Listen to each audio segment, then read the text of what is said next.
அனைவருக்கும் வணக்கம். அண்ணன் தனிகாச்சலம் அண்ணன் நாங்கள் முன்னாடியே வந்து பார்த்தோம். அப்போ ஒரு நட்பு ரீதியாக பழகணும். என்னோட அரசியல் வந்து நான் அரசியல்லையே இல்லாமல் நான் பாட்டுக்கு ஒரு தொழில் பார்த்துட்டு இருந்தேன். அண்ணன் ஜான்குமார் அண்ணனுக்கு ஒரு உதவி செய்யறதுக்காக நம்ம வந்தோம். வந்தபோது நம்மளும் அந்த அரசியல் பாதையில் இழுக்கப்பட்டோம். அப்போ வரும்போது பெஞ்சில் எல்லாம் வரும்போது கொஞ்சம் நிறைய கஷ்டப்பட்டு இருக்கும் போது நம்ம அந்த அரிசி பருப்பு இதெல்லாம் கொடுக்கறதுக்கு வந்தபோது சரி நம்மளும் ஏன் இதில் அரசியல் வரக்கூடாதுன்னு ஒரு நோக்கம். இன்னொன்று மக்கள் நிறைய இன்னமும் பார்த்தீங்கன்னா பேசிக் அத்தியாவசிய பொருட்களாக இருக்கட்டும், ஒரு பேசிக்கான நீட்ஸே வந்து இங்கே ரொம்ப கொஞ்சம் சில விஷயங்கள்லாம் அந்த காவா வந்து ஓப்பனாக இருக்குது. நம்ம வந்து குடிநீர் இன்னும் பிரச்சனை நிறையா இருக்குன்னு சொன்னாங்க. ஸோ இதெல்லாம் வந்து நாங்கள் சிஎஸ்ஆர் எங்கள் கம்பெனி மூலியமாக சில தான் பண்ணிட்டு இருக்கோம். சரி நம்ம அரசியல் இருந்து ஏன் இதை பண்ணக்கூடாதுங்கிற ஒரு ஆசையில் நம்மளும் ஒரு முன்னோடி சிங்கப்பூர் மாதிரி நாடுகளோட நம்மளும் எப்படி நம்ம மக்களை வாழ்வாதாரத்தை எப்படி உயர்த்துறது, எப்படி நம்மெல்லாம் சேர்ந்து வளரணும், ஒரு சுத்தமான ஒரு என்வாயன்மெண்ட் எப்படி வாழ்றது, ஒரு சுத்தமான காற்றா இருக்கட்டும், ஒரு குடிநீராக இருக்கட்டும், ஒரு நல்ல எஜுகேஷனாக இருக்கட்டும், ஒரு ஈகோ சிஸ்டமாக இருக்கட்டும், இது எல்லாமே சேர்ந்து எல்லாருமே ஒரு வளரணுங்கிற ஒரு நல்ல நோக்கத்தோட தான் இந்த அரசியல் பயணம். இதில் வந்து நம்ம ஏதோ சம்பாதிக்கவோ இதுவோ அந்த ஒரு எந்த நோக்கமும் இல்லை. அதே மாதிரி ஐயா ரங்கசாமி அவர்களுக்கும் நாங்கள் உண்மையாக ரொம்ப வருஷம் முன்னாடி அவர் எனக்கு பழக்கம். நாங்கள் வந்து சில தொழில் ரீதியாக அவருக்கு வந்து பார்த்துருக்கோம், வச்சுருக்கோம். குடும்பத்துக்குள்ள சில சின்ன சண்டைகள் இருக்குமோ அந்த மாதிரி சில கருத்து வேறுபாடு இருந்தது. ஆனால் என்றைக்குமே அவர் ஒரு அப்பாவாக தான் நான் கருதுவேன். நான் என்றைக்குமே அவர்கிட்ட போகும்போது எப்பயுமே நான் அவர் போகும்போது என்ன கருத்து வேறுபாடு இருந்தாலும் அவர்கிட்ட ஆசீர்வாதம் வாங்கிட்டு தான் நான் பேசுவேன். அதுக்கும் நிறைய விமர்சனம் வச்சாங்க. அப்படி இருந்தும் நான் எந்த ஒரு அவர்கிட்ட இருந்தோ நான் எந்த ஒரு எதிர்பார்ப்பு இல்லாமல் என் வயசுக்கு ஒரு மரியாதை கொடுக்கணும், அவங்களோட இருக்கிற அந்த இடத்துக்கு ஒரு மரியாதை கொடுக்கணும். சித்தர் ஸ்தானத்தில் இன்னமும் அவர் வாழ்ந்துட்டு இருக்காரு. அந்த நேற்று கூட அவரை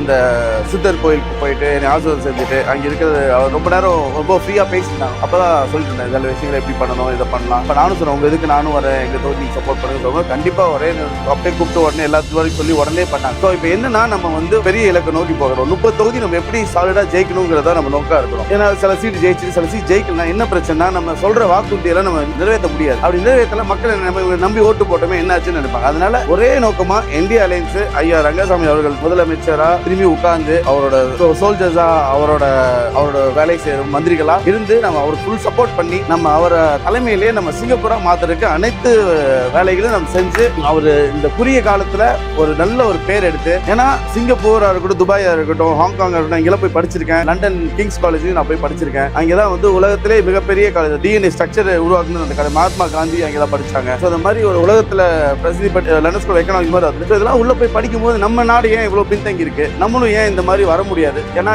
வெள்ளக்காரங்களாம் நம்ம ஆர்டருக்கு முன்னாடி நம்ம வந்து வளர்ச்சியா இருக்கட்டும், நம்ம சேர சோழர் பாண்டிய பலர் நம்மளோட ஆட்சி வந்து பொற்காலமா இருந்த ஒரு காலங்கள். அந்த காலங்களை நீ விட்டு நம்ம தமிழ் மரபோ நம்மளோட இலக்கியம் நம்மளோட பல விஷயங்களை மறந்து மொழியா இருக்கட்டும், மருத்துவமா இருக்கட்டும், வானவியலா இருக்கட்டும், ஒரு எதுவா இருந்தாலும் எல்லாத்தையுமே முன்னோடியா இருந்திருக்கும். இன்னைக்கு அதெல்லாம் அழிக்கப்பட்டு நம்ம எல்லாம் மறக்கப்பட்டு இதெல்லாம் இன்னைக்கு வந்து திரும்பி நம்ம எப்படி இதை கொண்டு வந்து ஒரு சிங்கப்பூர் மாதிரி, ஒரு ஹாங்காங் மாதிரி, துபாய் மாதிரி. துபாய் எல்லாம் பார்த்தீங்கன்னா 20 வருஷம் தான். 20 வருஷத்துக்கு முன்னாடி ஒரு பாலைவனம், ஒரு ஷேக் வந்து துபாயில ஒட்டகத்தை வச்சுட்டு தான் அந்த ஷேக் ஜாய் ரோட்ல உட்கார்ந்து இருப்பாரு. அது பழைய மியூசியம் போய் பார்த்தா தெரியும். இன்னைக்கு பாத்தீங்கன்னா அது ஒரு உலகத்திலே மிகப்பெரிய டாலர்ஸ் பில்டிங் அங்கே தான் கட்டுறாங்க. ஸோ அப்படிலாம் இருக்கும்போது எல்லா நம்ம கிட்ட எல்லா வசதி இருக்கு, பொருளாதாரம் இருக்கு. சென்ட்ரல் கவர்மெண்ட் பிஜேபி இருக்காங்க, இது யூனியன் டெரிட்டரி. எப்படி இருந்தாலும் சென்ட்ரல் கவர்மெண்ட் நம்பி தான் நம்ம ஃபண்ட்ஸ் வாங்கணும். இதுல வந்து அதனால தான் நம்ம எல்லாம் ஒட்டுனா நம்ம மக்களுக்கும் டூரிஸ்டுக்கும் ஒரு டிஸ்டர்பன்ஸா இருக்கு. அவங்களுக்குலாம் ஒரு தனி இடமா ஒதுக்கி ஒரு தனி தீம் பார்க்லாம் கொண்டோம்னா நம்ம யங்ஸ்டர்ஸுக்கு வேலை வாய்ப்பு கிடைக்கும். இந்த மாதிரி நிறைய திட்டங்கள் வேலை வாய்ப்பா இருக்கட்டும். அதே மாதிரி மெடிக்கல் டூரிசம், நம்ம கிட்ட அவ்வளவு ஹாஸ்பிட்டல்ஸ் இருக்கு. இந்த ஹாஸ்பிட்டல் அதே மாதிரி சீனியர் லிவிங் நிறைய பேர் ரிட்டையர் ஆயிட்டு வந்து வாங்கணும்னு நினைக்கிறாங்க. அதுக்கெல்லாம் இவ்வளவு நர்ஸ் ஹாஸ்பிட்டல் தேவை இருக்கு.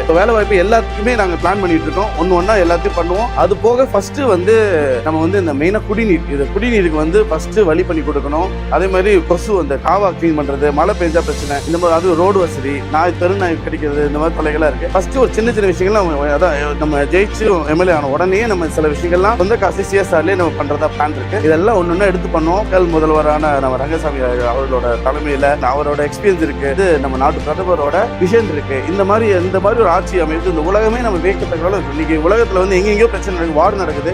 ஆனாலும் நம்மளுக்கு வந்து எரிபொருள் வந்து இவ்வளவு பிரச்சனை, ஒரு முஸ்லீம் நாடு நம்மளை வந்து இந்துத்துவா அது இது சொன்னாலுமே இன்னைக்கு நம்மளோட என்ன கப்பல் மட்டும் நம்ம சேஃபா நம்ம நாட்டுக்கு வந்து சேருது. அப்படின்னா எந்த அளவுக்கு அவர் வந்து எல்லா மதத்தோட சேர்ந்து இவ்வளவு ரிலேஷன்ஷிப் மற்ற பக்கத்து கண்ட்ரீஸ்ல எல்லாம் கச்சா எண்ணெல்லாம் இல்லாமல் நாடே வந்து பெரிய பிரச்சனைகள் போகிற அளவுக்கு இருக்குது. ஆனால் இந்தியா எந்த பிரச்சனையுமே இல்லாமல் இவ்வளோ சுலபமாக இவ்வளோ பிரச்சனைகள்ல நம்ம ஒன்றுமே இல்லாத மாதிரி ஒரு ரெஸ்டாரண்ட் ஒரு 2-3 நாள் தான் பிரச்சனை வந்துச்சு. அதுக்கப்புறம் பார்த்தீங்கன்னா எல்லாம் இயல்பாக வந்துச்சு. ஸோ அப்படிப்பட்ட ஆட்சி நடந்துட்டு இருக்கு. நம்ம கண்டிப்பாக இந்த புதுச்சேரியை சிங்கப்பூரா மாற்றுவோம்.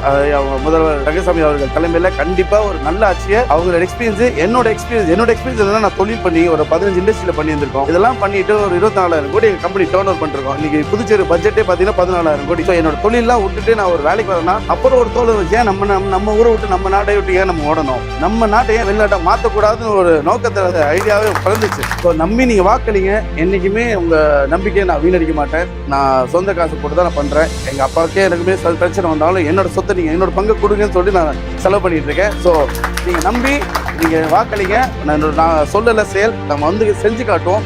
கம்ப்ளீட்டாக டூரிசமாக இருக்கட்டும், நீங்கள் ரோடு அது ஒரு பேசிக் ரோடே பார்த்தீங்கன்னா அங்கங்கே ஜாம் வச்சு எதுவுமே பேரிகேட்ஸ் வைக்காமல் இருக்காங்க. என்ன அது அவங்க யூட்டர் இது சென்னையில் பார்த்தீங்கன்னா IITயோட சேர்ந்து பண்ணும்போது யூட்டர் எடுத்துகிட்டு போகும்போது டிராஃபிக் ஜாமும் ஆகாது, யாரும் நடுவில் குறுக்க வந்து ஆக்சிடென்ட் ஆகாமல் இருப்பாங்க. இப்போ எங்கே பார்த்தாலும் ஒரு யூட்டர் எடுக்கிறது நிறைய ஆக்சிடென்ட் நடக்குது. ஸோ இந்த மாதிரி சின்ன சின்ன விஷயங்கள் நான் ஐஜியை போய் அன்றைக்கி பார்த்து லெட்டர்லாம் கொடுத்துட்டு வந்தேன். கொடுத்தா அங்கேருந்து டிரான்ஸ்போர்ட் போன்னு சொன்னால் அதுக்கு எலெக்ஷன் வந்துச்சு. வந்தோடனே ஃபஸ்ட்டு இதெல்லாம் ஸ்ட்ரீம்லைன் பண்ணி கொஞ்சம் யூட்டர்ன் போய் தள்ளி எடுத்துட்டு வந்தாங்கன்னா மக்கள் ஏதோ நடுவில் குறுக்க அடிபட்டு ஹெல்மெட்டும் போடாதனால நிறைய சேதங்கள் ஆகுது, உயிர் சேதங்கள் ஆகுது. நான் ஹாஸ்பிட்டலில் போனால் முக்கால்வாசி கேஸ் ஆக்சிடென்ட். அவங்க பாவம் அவங்க ஆக்சிடென்ட் ஆனதுக்கப்புறம் அது ரிக்கவர் ஆகி அவங்களுக்கு காரைக்கால்லாம் பார்த்து சர்ஜரி பண்ண இடம் இல்லை, அங்கேருந்து இங்கே தான் வர வேண்டியது இருக்குது. அங்கே வசதி அரசாங்க வசதியும் சில அவ்வளோ பிரெயினுக்குலாம் வந்து ரொம்ப கஷ்டமாக இருக்குது. ஸோ அதெல்லாம் நம்ம கொஞ்சம் கேர்ஃபுல்லாக நம்ம இருந்தோம்னா நிறைய உயிரை காக்க முடியும்.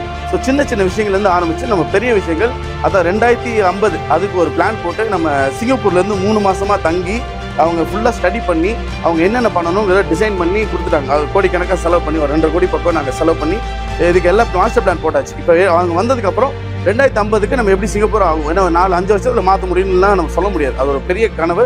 அது வந்து கொஞ்சம் கொஞ்சமாக ஃபஸ்ட்டு குடிநீர், அதுக்கப்புறம் கழிவு நீர், இந்த தெரு நாயில் தொல்லைகள், அதுக்கப்புறம் அவங்களுக்குலாம் அதுவும் ஒரு நாய் அதையும் மதித்து உயிராக மதித்து அவங்களுக்கு வேறு இடம் தனியாக ஒரு இடம் கொடுத்து அவங்களுக்குன்னு ஒரு வசதி பண்ணி கொடுத்தோம்னா இனப்பெருக்கம் வராது அளவுக்கு அந்த ஆப்ரேஷன் பண்ணி அவங்களுக்கும் ஒரு இடம் கொடுத்து அங்கே ஃப்ரெண்ட்ஸ் ஸ்டேடி வச்சு பண்ணிட்டு இருக்காங்க. ரொம்ப நல்லா அந்த மாதிரி நல்லா பண்ணிடுவோம். 10 ஏக்கர் 20 ஏக்கர் அதே மாதிரி தெரு மாடு சுற்றிட்டு இருக்கு, அதெல்லாம் தோட்டம் மாதிரி ஒரு இடம் ரெடி பண்ணி ஸோ எல்லா உயிரினங்களுக்கும் மதித்து ஒரு நல்ல ஒரு ஊராக நம்ம பண்ணணும். எந்த உயிரும் நம்ம நேசிச்சு ஒரு மாடலாம் தெருவில் பார்க்கும்போது பிளாஸ்டிக் இதெல்லாம் சாப்பிட்டுட்டு இருக்கு. பிளாஸ்டிக்லாம் சாப்பிடும்போது அதனால ஜீரணமாகாமல் அதுக்கு ஏகப்பட்ட பிரச்சனை வரும். நம்மளும் மனசு ஒரு மாதிரி என்னதான் இப்போ தான் ரோட்டில் அது பிளாஸ்டிக் பார்க்கும் நம்மளுக்குலாம் ஒரு கஷ்டமாக இருக்குது. ஸோ எல்லாமே நம்ம ஒரே நாள் தீர்க்க முடியாது. அதனால் ஒன்றா நான் முடிஞ்ச அளவு பண்ணோம். நீங்கள் கூட வந்து நல்லா வாக்களிங்க, கூட சப்போர்ட் பண்ணுங்கள், ஏதாவது வாக்களிங்க. அந்த மாதிரி நீங்கள் நம்பி வாக்களிங்க. நான் என்றைக்குமே இருந்து உங்களுக்கு பாதுகாப்பாக என் தொழிலெலாம் விட்டுட்டு உங்களுக்காக நான் வேலை செய்ய வந்திருக்கேன். கண்டிப்பாக நீங்கள் அதுக்கு என்றைக்குமே என்னோட நன்றி விசுவாசம். நன்றி வணக்கம்.